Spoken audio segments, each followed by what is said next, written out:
Players, formations, plays, it's the baseline, it's the foundation of Chalk Talk each and every week. I would have loved to have drawn up a bunch of the plays with Seattle's run defense because they just stopped Philadelphia's whole zone read concept in its tracks.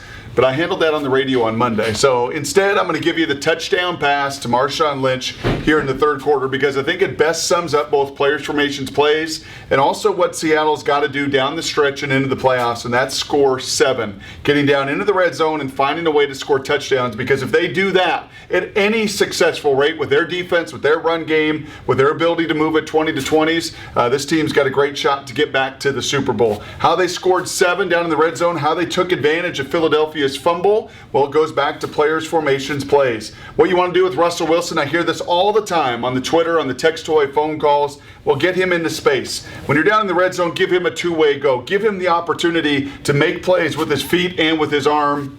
And really on this play, Darrell Bevell did an excellent job of that. You see, the defense knows it as well. They know that they want to get Russell on the move. So good defensive coordinators, which you see in the NFL, do their best to limit it. Now, when you layer this play and you get into the formations and you get into the actual development of the play, you'll see what I mean. Darrell Bevell doing an excellent job of getting Russell on the move. Player, get him on the move, let him run. Formations, they get in their 21 personnel. 2 tight ends, 1 back. You've got Doug, you've got Jermaine. This was a pretty good set for them. It's been a pretty good set over the last couple weeks. And then ultimately the play. They're going to run Doug in a short little motion here, as they did many times throughout this game. And Doug did an excellent job of cutting off some of that rush on their zone read. Well, this time they're going to motion him in. Same exact look, but instead of blocking, he's going to what we call sneak underneath this play. They're going to run their zone read with Russell coming out. You got Luke Wilson in the corner. You got Moeaki on a late flat. You got Jermaine Kearse coming across. Look how many options you got.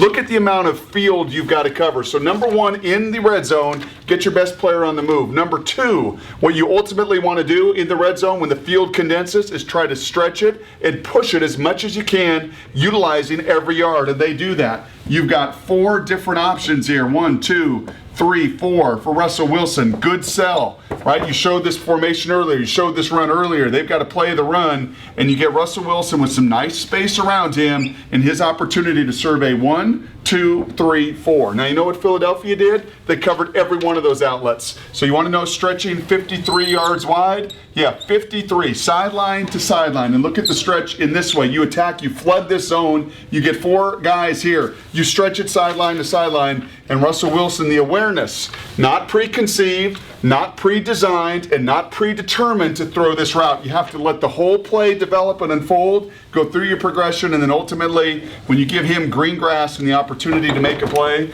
it's back to Lynch. He does the rest. Touchdown, Seahawks. Players, formations, plays. Stretch the entire field. Burden the defense in every way, and just simply give this guy room to operate and space around him, and you're going to get more 7s here down the stretch.